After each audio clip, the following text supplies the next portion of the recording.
Ladies and gentlemen, here's a gun from a company that, believe you me, they are in the business of making firearms. Ladies and gentlemen, the Heckler & Koch VP40.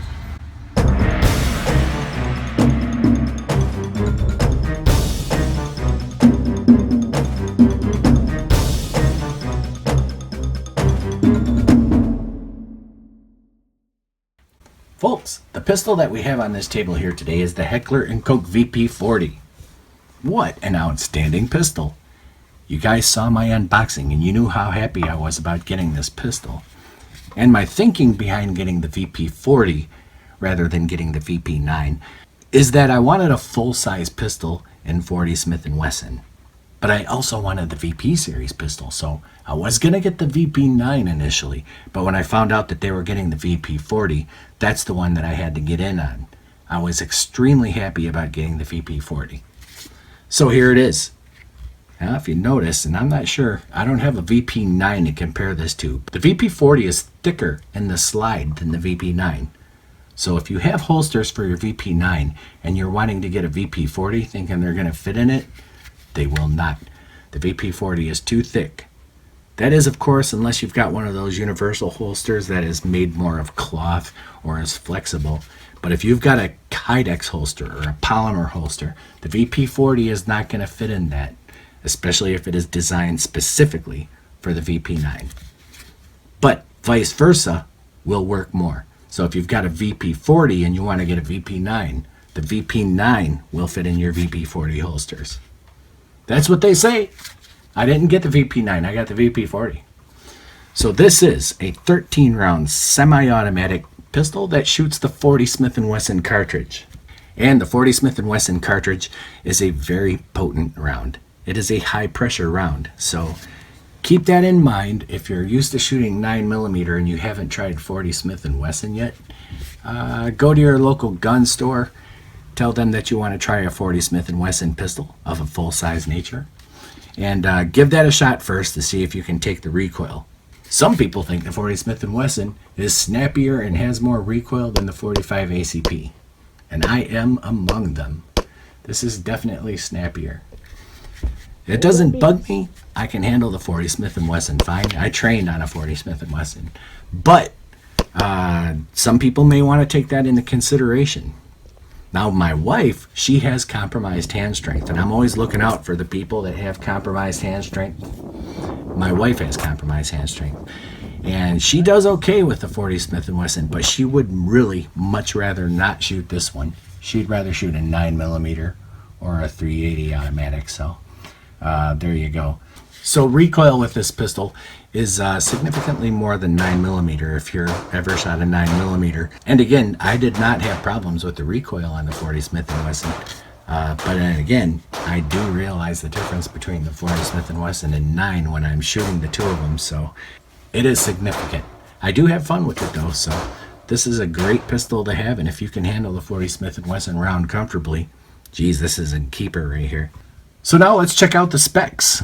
This is a full-size pistol, or at least it's considered a full-size pistol.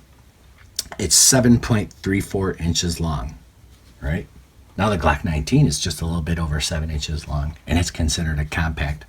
But this is 7.34 inches long. It is 5.45 inches high.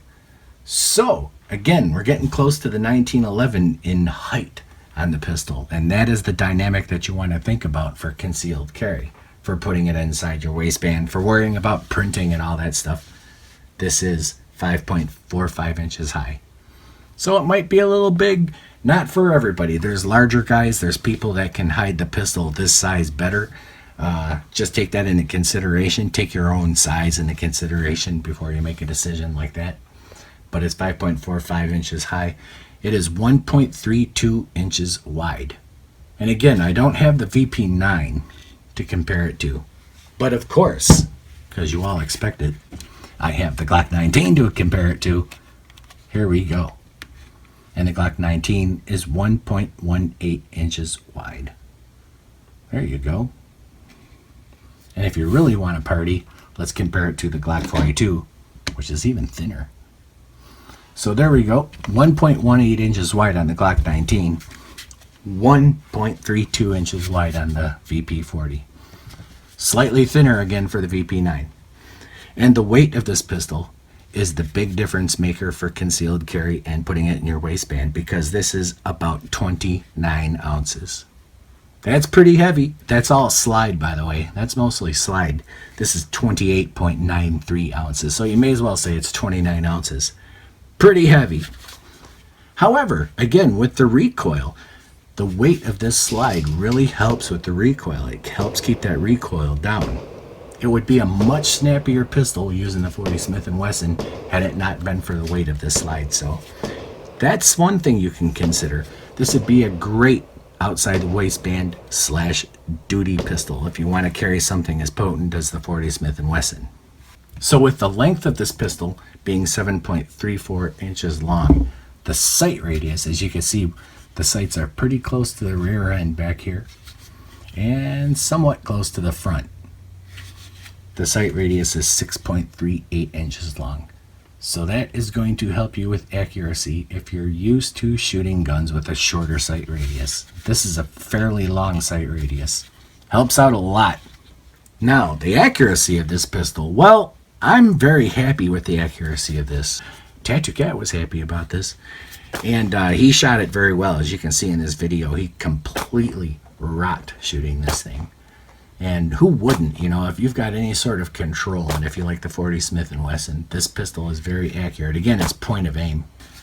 I do well with this pistol. I'm very accurate with it. I love shooting this pistol, and I had some problems in some of my footage that you might see with my accuracy. It's because I'm getting used to some bifocals. I'm getting up there in age. Now, I know a lot of you thought I was probably 22 or 23 years old, but I'm not. I'm really 50-something. And I have bifocals, and so my aim wasn't quite always the way I wanted it to, because I'm trying to get used to bifocals. Still, I'm happy with how accurate this pistol is. It does go right where I want it when I'm aiming correctly, and if I'm looking out the right part of my glasses, I'm really happy with this. Okay, let's go ahead and roll in some targets then, since we're talking about accuracy and such things. This is 5 yards, 10 shots. Now, I'm not the very greatest shooter in the world, so you guys can see it's not all here in the red. And I'm sure there's some people that can shoot it all in the red from 300 yards away with a mirror, but I can't. So this is 5 yards, 10 shots. All 10 are here, represented. I'm not sure whether or not I was having focus problems with that one or not, but there you go. Here's a different thing that I was doing. I was putting 2 rounds into each of these stars, which aren't very big. So here's my hand. You know, the stars are that small. I moved across, went down to the bottom. Not too bad. Not too bad. Now, you know, if you're center mass shooting when you're defending yourself with your handgun, God forbid you should have to, this would be very effective shooting, since these are only this big and center mass is the size of this whole piece of paper. So not bad, not too bad at all. Now this next target's here. I've got a left target and a right target, and as you can see by the footage, I was alternating left to right, left to right. Not too bad. This is 5 yards. And down here you can see that I've pulled a shot. I flinched. I was probably anticipating the shot, so still not too bad. I was happy with that. Now this next one here, this is 10 yards. This is 10 yards away. Not too bad. Now, a lot of people think 10 yards, that's not very far. But if you think about 3 feet being in each yard, that's 30 feet away. And this is an 8-inch circle, so not too bad. I'm impressed with it. That's pretty good. That would all still be center mass. Okay, now, here's some presses here. This is 4 yards. This is 9 shots at 4 yards, because I had 9 shots remaining for this day. And not too bad again, you know, not too bad. This is not aiming. This is just pointing and shooting. This is pressing out, squeezing the trigger. Pressing out, squeezing the trigger. So it is a great way to train for center mass shooting or for defense shooting, because in more cases than not, you are pressing when you're shooting at somebody out of fear than you are just standing there and aiming. You don't have all day to aim when you've got a pistol like that. So now this has got to be one of the best packaged pistols I've ever gotten. As you see, the case is really outstanding. Great soft material up here. Good foam rubber right here. Fits the pistol. No scratches. It comes with a magazine loader. It's lock, of course. And here I've got the medium and large back straps, and I'm wearing the small back strap on this. Just tends to fit my hand better that way. And it also has interchangeable side straps. 3 sets. The one on the pistol, and then the 2 spares right here. Small, medium, and large. And I do believe I have medium side panels on this one. So this seems to fit my hand better, and I really love the grip. This is the most ergonomic pistol I've ever had. And I believe it is tied in ergonomics with the Smith & Wesson M&P 9. And no, I am not kidding. That is a great feeling pistol. So when you start getting up to the Smith & Wesson M&P 9 and H&K VP series kind of ergonomics, Walther PPQ ergonomics, you're getting some good ergonomics. Feels great. And it's easy to take apart. What do? This has the European style magazine release, which is on either side right here. And to take this pistol apart, you eject. You check it and make sure it's empty, which of course it is for you safety Sallies out there. And you swing your lever down and pull off your slide. That easy. The workmanship in this pistol is great. It's a little dirty. I was just shooting it not too long ago, but the workmanship on this pistol is outstanding. Takes apart exactly how you expect it to. Great machine work in these. Outstanding finishing. This is a high quality piece. Put your spring back into place. Put your slide back onto the pistol like such. Back it. Swing it. Function check and disco. And speaking of disco, let's check the trigger for you disco trigger queens. Now, there's just a little bit of take up here. Right there. It stops. Now you hear this? That has bothered some people. Not necessarily me, because the trigger is great. You just get this sound here. But a little bit of take up right here, and then I give that about 4 pounds. Maybe 5. Reset. You reset queens are going to like this. Well. One more time. Reset. Let's bring it even closer. Panoramic.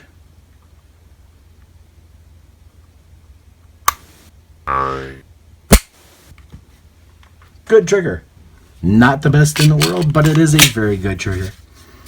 And it's a very well made pistol. You can see how thick the slide is right here. Now the sights, you can see that the sights are luminescent. If you look at those, you can see they look like they're almost glowing that way. But if I turn off this light and then shield it just a little bit, well, there you get a better idea. These glow for about 15 minutes. And it's better in lower light situations. Absolutely worthless in pitch dark situations, because if you can't see anything in the pitch black and you're just looking at your sights, you're not really looking at your target, you're looking at your sights. So, but it's good in lower light situations. And I don't mind saying they look pretty cool. Very nice. So, low light photoluminescent sights on the back of this thing. And they also do come with night sights. So, now in the back of the pistol, you can see that it has a cocked indicator. Right? Not that there's a round in the chamber. This is not a loaded chamber indicator. This is a cocked indicator. And if you look in that window there, you can see a little red glint right there. And when you squeeze your trigger, it disappears. You can tell if your pistol's cocked though just by looking in that window. So again, it's cocked and disappears. The loaded chamber indicator though is right over here. And as you can see, there's just a little bit of red. Can you see that red right there? There's a little bit of a red line. That's the loaded chamber indicator. Now, if there's a round in the chamber, this little red line stands out even more. It's a lot more obvious and apparent than it is right now. You can see a little bit of red now, but with a round in the chamber, it stands out significantly more, so you can tell. That's good. It's unintrusive. And for people that have to have a safety feature like that without wanting to ruin the appearance of their pistol while they're shooting, not sure how much that matters, there you go. So this is a very good package of a pistol. And another good thing about the pistol too is that it comes automatically with these cocking ears, which you can remove if you want to. I personally would not want to, because it really does assist with racking. It helps you rack your slide a lot easier. Now, I'm not sure what they call it. I think it's racking assist or something like that, but most people call it cocking ears.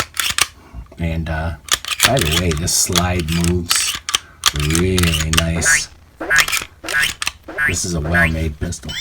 So you could tell by looking at the no machine marks and how this pistol is generally built, and with the finish, getting up close to it here, the finish on this pistol is second to none.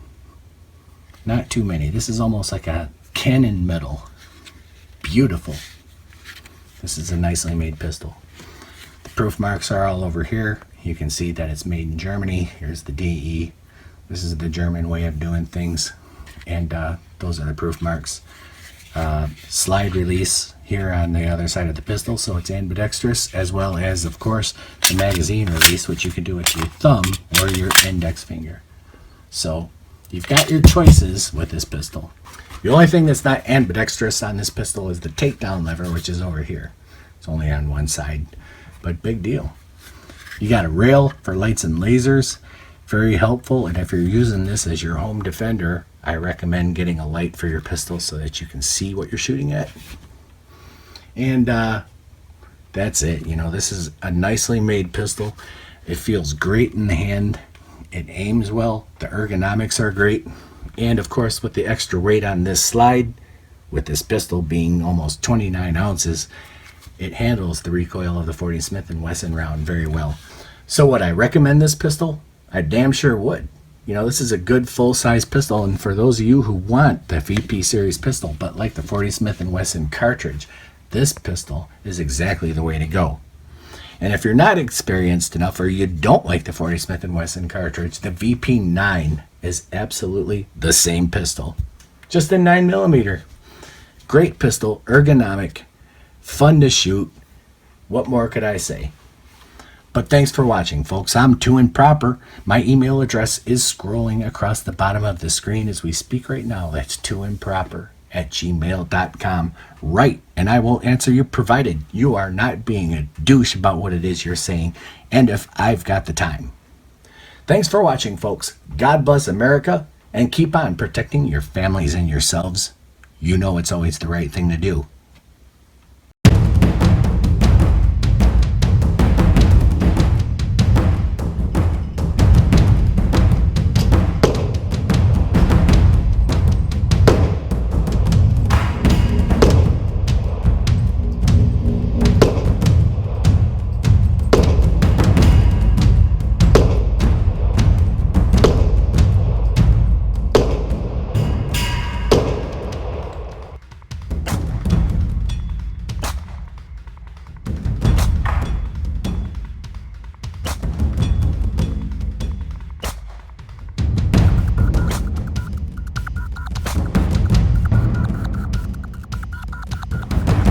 VP40.